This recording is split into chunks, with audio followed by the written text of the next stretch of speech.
The Western Pacific after dusk is a room with the lights dimmed, a place where edges dissolve until the sea seems to breathe with a chest as wide as the world. And somewhere inside, that velvet sailors whisper about a shape that is not drawn so much as sensed the dragons. Triangle, a geometry of vanishings, traced by rumor logbook, and the low thunder of the earth itself as it turns in its sleep beneath the waves. The first impression is softness, oil-dark water, wind like a thought, the scent of rain held back, yet the quiet here has a weight that suggests rehearsal, a stage awaiting something it refuses to name. Charts gesture toward an area south of Tokyo Bay and east of the Izu and Gonin chains, a drift of ocean bending toward Guam. Its boundaries more like breath than border, because the Devil's Sea does not accept straight lines, only tendencies, only moods, only the patient choreography of currents riding over trenches and arcs of fire that never stop thinking about eruption. Old captains draw it with a blunt pencil and a shrug, not because they are unsure, but because the triangle is less a place than a behavior, a habit of water and weather that tightens around certain ships at certain hours without warning and without apology.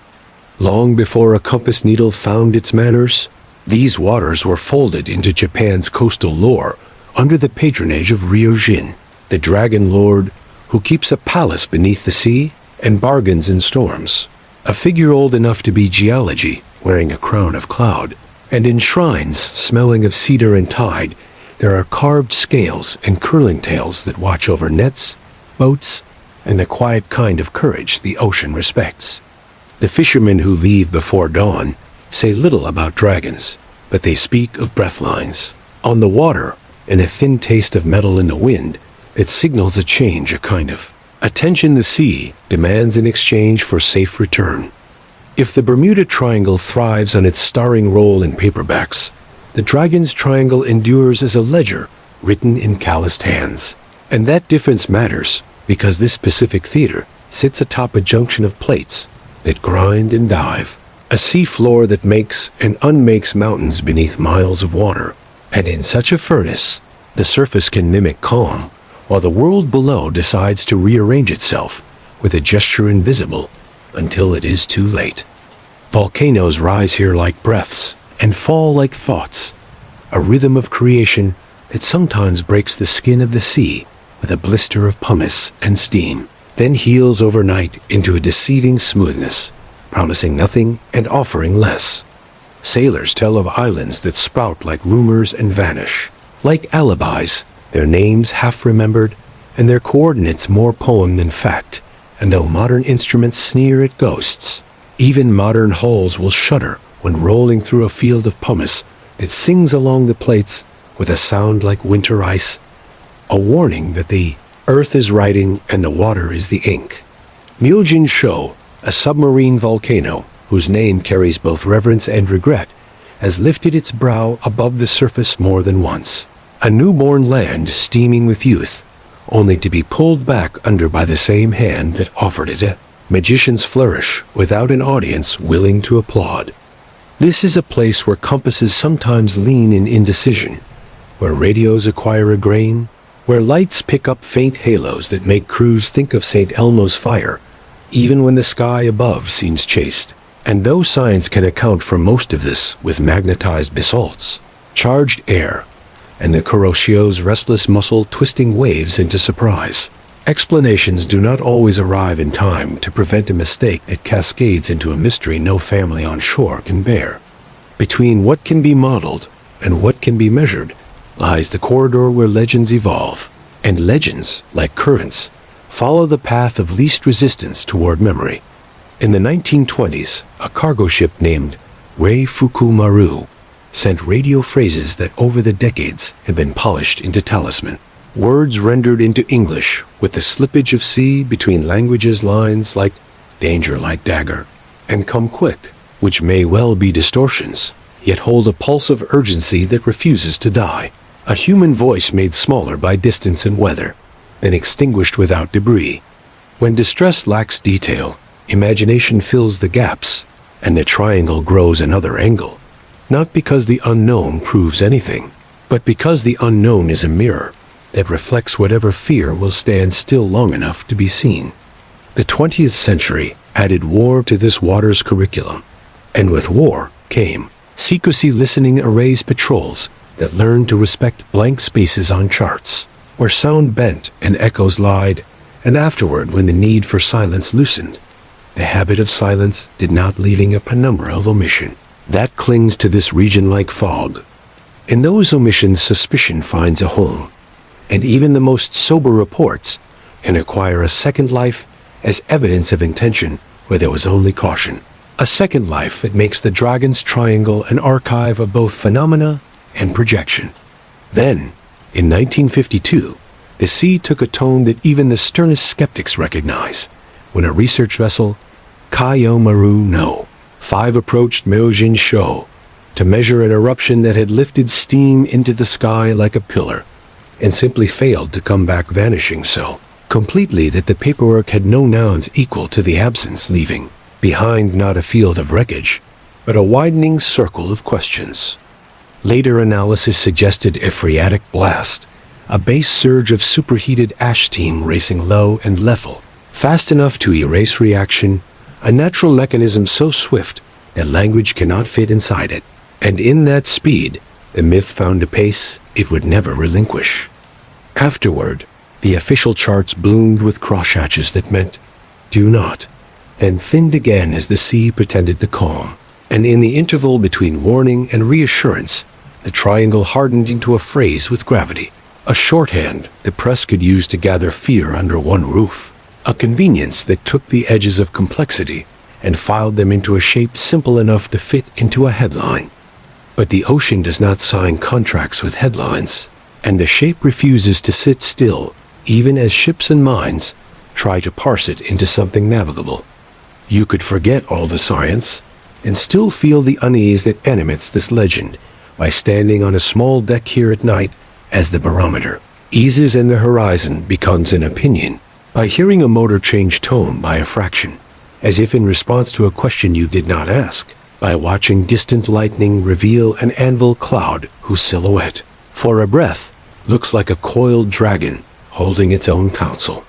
The Devil's Sea has always been less a claim than a posture, less a curse than a curriculum, and those who thrive along its edges are those who accept that knowledge lives here in layers, some charted and some carved in the nerves of those who learn to read the water the way you read the mood of a room before speaking aloud.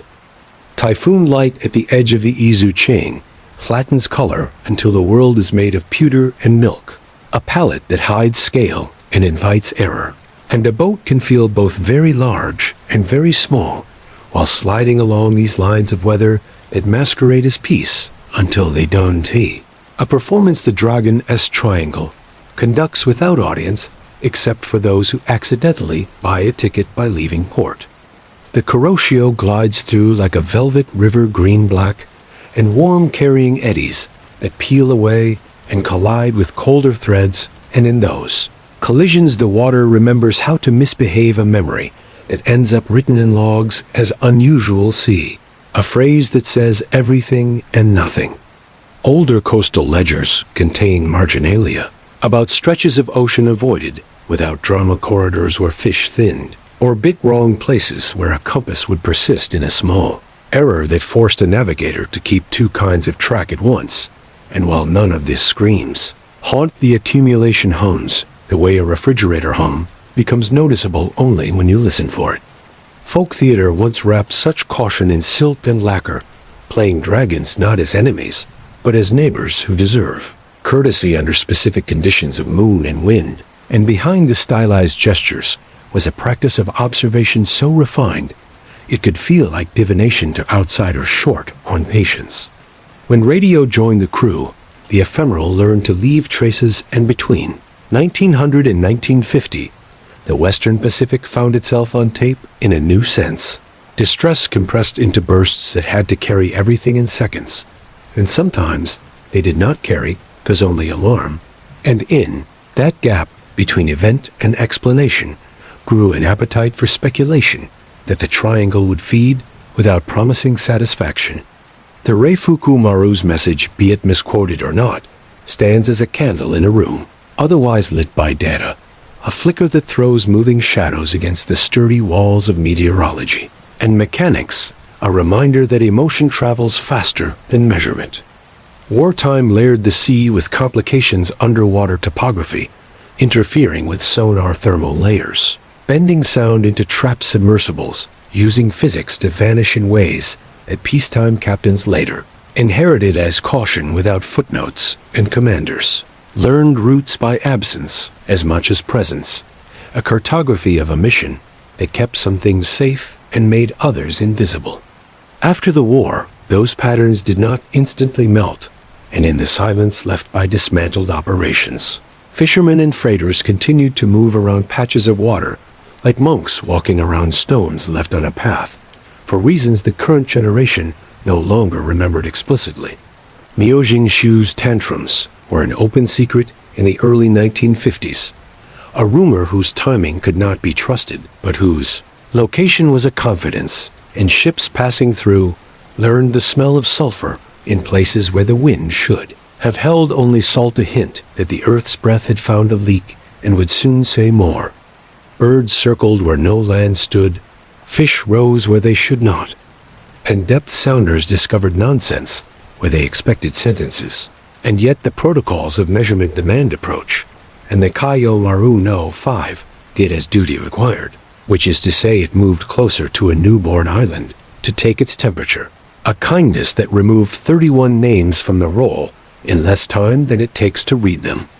To call the loss instantaneous is to flirt with melodrama, but the likeliest mechanism is speed without witness, a base surge skimming across the water like a god's hand, ashen steam at a temperature that dissolves the idea of after, and in such moments the sea returns to a scale the human mind resists, a scale at which story is not a tool, but a consolation we carry back to shore to wrap around what we cannot lift otherwise. The charts that bloomed with diagonal hatching afterward were both warning and memorial, a way to mark a wound without reopening it each time a ship left Tokyo Bay with the wrong kind of optimism. Names attract fabric, and Dragon's Triangle began to clothe itself in claims, some born of honest caution, some born of the market for shiver, and the most generous reading admits both, because humans will always elaborate around absence, and the Pacific's habit of not returning evidence feeds that elaboration the way deep trenches feed currents with cold. Magnetic anomaly charts drew squirming lines across the region, not chaotic, but not polite, isogonics drifting like seaweed in tide, and a compass is a simple animal easily charmed, and it will follow these lines a degree or two, while a helmsman believes in a corrected course that slowly becomes conviction until the coastline objects.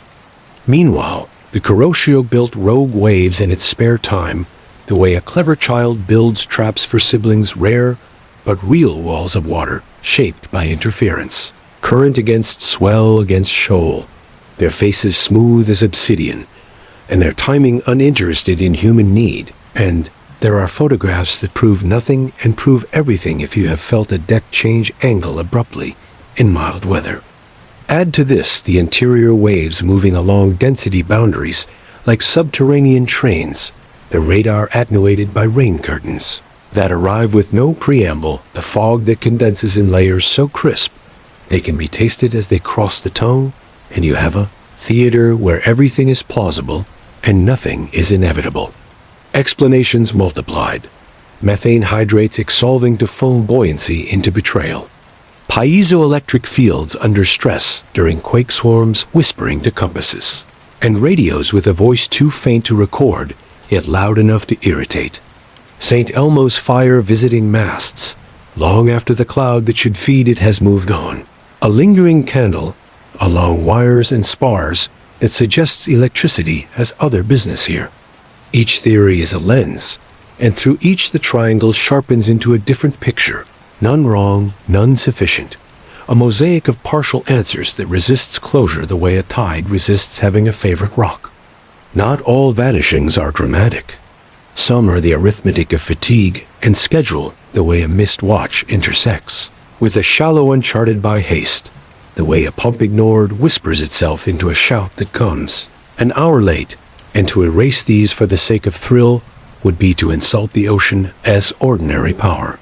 But to erase the remainder of those cases that will not sit still for tidy cause would be to ignore the sea's right to remain more complicated than any given season's instruments. A right it exercises in the Devil's Sea, with an elegance bordering on malice, if you prefer poetry on indifference. The first time the hydrophones told a story worth whispering about, it sounded like breathing under stone, a low periodic swell that refused to square itself with whale or ship, a throb too thoughtful for machinery, too mechanical for biology, and the traces on paper looked like someone had taught the seafloor to sigh. The stations along Honshu compared notes as calmly as their fluorescent lights would allow, the way doctors discuss fevers in a ward that prefers not to be called an epidemic. And when they triangulated, their pencils returned to a neighborhood the sea had already underlined in steam, the slope above Myōjin-shō, insisting on another chapter. Underwater eruptions are prose without punctuation, long sentences of heat and mineral, interrupted by commas of explosion, and the water above them behaves like a translator under duress, carrying meanings imperfectly bending sound and light until instruments mistake each other's signals for truth. And in this translation, errorships sometimes make choices that are correct in theory and wrong in context. A plume of superheated water can structure the water column like a stack of glass sheets, each with its own rules for how radar and radio behave. And a hull can pass from one law into another in a second without changing course, an event that writes its own footnote in the triangle's footnotes. Kaio Maru no. 5 is not a ghost, but a lesson, a pivot around which professionals do and do not gesture. A case that accepts the phreatic surge as likely cause while refusing the courtesy of details, as if the sea had decided that some events will remain monosyllabic, no matter how patient the questioner. The absence of debris turned recovery into theory, and theory into culture, and culture became practice. Stay away when the earth drinks too loudly. Assume a column of steam hides a field of danger wider than prudence wants to admit. Understand that speed can be an enemy, even when the urge to hurry feels like courage. In the months that stitched themselves to that loss, the air over the triangle performed a repertoire of small mischiefs, fog, arriving as if poured from a bottle, layered so neatly a lookout could count the bands by taste. Lightning creating monochrome photographs of handful heads that, for a frame or two, suggested the curves of a dragon's body curled above the horizon. Radios describing static with the texture of sand pouring through screens, as if the ionosphere had been salted by seismic stress. None of these individually demanded mythology. Together they invited it with an elegance that science, busy with calibration, could not match in prose. Magnetic surveys mapped the subtle arrogance of basalt, cooled in fields older than the word nation, pockets of rock whose iron locked in a direction that declined to match the sky's current mood, and compasses above them performed with the respectful disobedience of a dancer following a different rhythm. A lean here, a hesitation there, each small, each cumulative, each potentially harmless, until a current joined the conversation and turned a few degrees of drift into the beginning of a story someone would not finish. The triangle does not steal ships. It persuades them toward conditions under which force and timing perform like conspirators while remaining entirely innocent as processes. St. Elmo's fire, that ancient comfort of blue tongues along spars and antennas, made appearances that outlasted. Their expected hosts clinging to rigging after the parent squall had removed its teeth and afterglow that suggested something in the air held charge like a memory, and crews described a hiss like a long secret being exhaled, the sound felt more than heard through balustrade and bone. Cynics call this embellishment. Engineers call it a transient. Poets call it omen. And in the triangle, all three walk the same deck, taking notes in different alphabets that still point toward a phenomenon resistant to tidy duration. Silence has its conspiracies, and the post-war Pacific sat beneath curtains of listening designed to catalog steel moving underwater. Arrays that by accident were also ideal for hearing volcanoes and landslides, and the slow rip of faults adjusting to their loads. And the logs of those arrays sleep in rooms labeled in ways that keep casual eyes away. It is not madness to suspect that some of the triangle's most interesting voices were heard by instruments built to deny their own hearing. And when those instruments finally clear their throats in public, they do so with pages missing, and absence does as much work for myth as presence does for proof. Human error, like current, is omnipresent, and it should not embarrass anyone to state that some disappearances are not mysteries in the supernatural sense, but in the administrative sense. Case studies in fatigue, compounded by weather, compounded by maintenance, defer to familiar arithmetic, in which the sum surprises only those who wanted drama more than pattern. The Dragon's Triangle contains these as surely as any other corridor of busy water, and to pretend otherwise is to rob the true unknowns of their strangeness by asking them to carry weight that belongs to negligence, which is a different species of sea story entirely. Balance, then. An attitude that refuses the reductionism of those who see only error, and the credulity of those who see only portals and acceptance. That geology compresses and electrifies, that the atmosphere modulates in sympathy with the crust, that a river of warm water called Kuroshio carves the edge of an island nation like a blade that both protects and threatens, and that all of this together produces an environment whose edge cases are not miracles but unmeasured combinations that feel like intention because their timing wounds. To sail here is to accept probability with unusual humility, and to listen for whispers at the edge of your instrument's grammar. Divers along the shelf speak of hums before quakes a low tone like a throat clearing, and whether this is the body hearing itself or the reef acting as a musician for tectonics, the anecdote matters because it trains attention to subtleties that censors often average away, and in those subtleties safety sometimes lives. The borderlands of perception are where folklore begins its long apprenticeship to reason, and in that apprenticeship the triangle is a patient teacher with a cane it uses only when the student insists on talking. And so the notebooks from mid-century fill with numbers, and the margins fill with phrases like odd, persisted, unlike prior, a vocabulary that signals nothing more sinister than the refusal of reality to hug prediction. And the Dragon's Triangle remains less a verdict than a practice, an ongoing exercise in approaching without fully arriving, which for some minds is frustration, and for others is the very definition of wonder.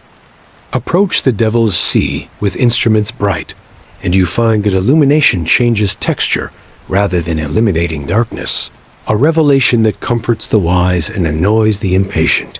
And above this stretch of Pacific, satellites map the sea's skin with gravity's fingertips, sketching seamount shadows and trench size into the subtle bulges and hollows that currents read like braille. The Kuroshio streaks along the archipelago with the confidence of a river that knows its valley, then sheds eddies that spin like coins flicked from a knuckle. And where those eddies scrape colder threads rising from depth, the surface becomes a quilt stitched from patches that scratch at radar with different hands. Weather radars slice storms into velocity and shape, Doppler peeling open rain like fruit. And yet typhoon embryos sometimes discover tutors in the heat below that are models underweight, standing up convective towers where none were forecast. And ships under such surprise feel smaller by half, instruments suddenly chatty, alarms earnest, and the wheel stiff as a story that refuses to bend. Pilots northbound from the tropics trace arcs that look graceful on paper and klaxon in turbulence their reports. The calm language of professionals, describing behavior that makes knuckles pale, and the sea below nods like a conspirator who knows where the bodies are buried and knows they are simply deep. Auroral whispers rarely descend this far, but when the sun spits and geomagnetism curls low, HF comes stumble and GPS grows a headache, a minor domestic irritation that matters only when a dozen other minor irritations line up like dominoes. And in the Dragon's Triangle, the dominoes have more chances to practice falling in sequence because the environment dares them to try. Engineers build redundancy, like prayers, and prayers answer most of the time, and the times they don't. T are the lines that end up in articles that use the word mystery with a capital letter and a sigh. Autonomous gliders slice through thermoclines, with appetite bringing back profiles that show not one ocean, but several layered thin as lacquer, the kind of stratification that makes sound bend light brews and buoyancy pretend to change its rules, and above such hidden architecture, a shallow draft vessel can lurch without wind, a metallic startle that wakes the most stubborn skeptic into attention. CO2 threads rise from vents like ghosts losing patience, harmless to hull and skin, yet eloquent about the constant negotiations at the seafloor. And these negotiations write invisible minutes that occasionally become visible incidents. And in that alchemy, the triangle inks another rumor. Internal waves pose as calm, until they don't, moving along density boundaries, like freight trains under the floorboards, breaking where slopes and ridges force them to decide what kind of energy they want to be. And when they choose surface expression, the change can be sudden. A bowling ball under carpet rolling against a foot, a sensation more than a sight, and a helmsman who has felt it once will not mistake it again. Rogue waves prefer intersection, and this region is an atlas of intersections, and though rare, the faces they lift are steep enough to recode belief in an instant, the way a single snowfall can change a city's posture. Since the mid-1970s, the ledger tilts toward survival and clarity, better weather tracking, more resilient hulls, faster rescue, fuller black boxes, and fewer vanishings that resist cause. And yet, fewer is a shadow's word, a comparative that leaves room for a handful of cases that will not seat themselves in tidy chairs. A freighter disappears between clear noon and patient evening after reporting strange foam looming around the bow. A trawler loses its voice mid-sentence with a grain of static that sounds like rain through wire. A small plane drifts 5 miles right to meet a cloud so thick it becomes topography, and the pilots later. Language reads like someone describing a room that moved its doors. Multi-beam bathymetry, since has drawn the seafloor around Myōjin-shō with a sculptor's attention. Fresh scallops and terraces that imply slides, and slumps mass movements liberating gas, pushing water, startling currents events quick and local that do not announce themselves to satellites and leave no floating evidence for cameras. A day can tilt from preface to plot in an hour here, and the preface looks like every other morning. And that is the kind of trick the ocean plays, without malice, and with perfect timing, a trick that turns experience into superstition if not handled with care. Comparisons to the Bermuda Triangle flatter both and clarify each, because the Atlantic celebrity arranges itself largely over passive geology with active weather, while the Pacific's mirror rests on an engine room subduction humming volcanism breathing currents, bearing teeth, a different mix that produces different exceptions and an appetite for a different caution. To call one deadlier is to miss the point. To call the Devil's Sea busier is to begin to understand its curriculum, and students who arrive with a syllabus written in another classroom must be willing to rewrite their notes on the fly. Local knowledge here is not romance. It is workflow and the habit of tasting the surface. To touch this water with a hand over the rail is to meet a temperature assembled by distance, trench cold braided with tropical remnant, a sensation that teaches more than any sentence. And the Dragon's Triangle asks for learners who are content to be taught by contact as much as by instrument, a curriculum written in swell's mists, and the occasional spark. A map offers an outline. A satellite reveals muscles under skin. A seismometer gives you the heart's slower beat. But the feeling of this place arrives when wind puts a question into your jacket and the deck answers by tightening under your feet, a dialogue not carried by language, but understood anyway. Bermuda's sibling is a useful metaphor only to a point, because the interior lives differ. One crisp with Atlantic manners, the other Pacific with a temperament forged by subduction and rising islands. And if the West made the Bermuda Triangle glamorous, The East kept the Devil's Sea close, more family than headline, more whisper than shout, a difference that shapes not only story, but behavior. Fame collects exaggeration like barnacles. Discretion collects precision like knots, and here, precision remains a courtesy, extended to a sea that does not enjoy being told that it is solved. If there is secrecy, it is the kind born of context rather than cabal, the silent agreements of those who listen for steel and hear magma too, who draw boundaries with soft pencils and then erase them when the volcano sleeps, who know that publishing too early can distract from caution, and so they practice a patience that looks like omission to those waiting for spectacle.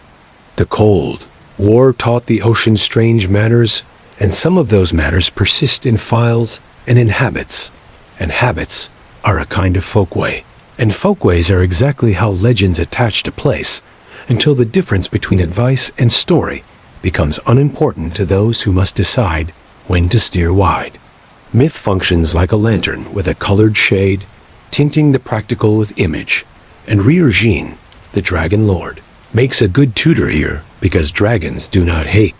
They demand deference under certain skies, and deference looks like backing off an easy passage by an hour, like turning a little earlier than necessary, like taking on fuel. You might not need like honoring minute changes in smell and sound that no algorithm would wait until after the fact. A story that saves a crew is a tool, and whether the tool's handle is carved with scales or equations matters less than the grip it affords when water shifts from ally to examiner. Science keeps writing new verses. Multibeam fills blank places. NSAR watches islands exhale. Argo floats archive a pulse through seasons. And each measurement narrows a question while widening the field of others. A satisfying expansion that is the opposite of disillusionment, because it reveals craft where rumor once stood alone. Methane hydrate experiments will scale until they can be accepted or confined. Piezoelectric whispers will be caught or replaced by better models. Internal waves will move from poetry into procedure for those who read them well enough to route around their worst moods. And the triangle will continue to be a lab without walls. Debris, or its absence, keeps the water's reputation sharpened, because a deep trench is a finality not designed for confession. And currents are excellent at editing, and some endings do not come with artifacts for the grieving to hold. And in that lack grows ritual, a human machine for making peace with one-way doors. Coastlines catalog the ocean's messages in tangled belts of rope and weed and plastic, but the devil's sea sometimes refuses even that exchange, and the refusal is as much a part of its personality as any spark on a mast or compass lean in a basalt mood. Evenings here return the sea to charcoal, and glass deck lights painting small circles on wet metal barometers taller than patience, and then engines thrum braiding itself into tectonic music, a lullaby with a drumline. And in such hours, the mind understands why this legend relaxes some people into sleep, because to listen to weather and stone negotiate is to be reminded that human tempos are a brief overlay on a long song. A narrator as voice softens not to seduce, but to match the pace of a surface under which continents argue politely and sometimes raise their voices. And matching pace is the first courtesy of survival. Trace the arc from Honshu through Ogasawara, down toward the Marianas, and you are running a fingertip along a hinge. A line where the planet decides what shape it will take next.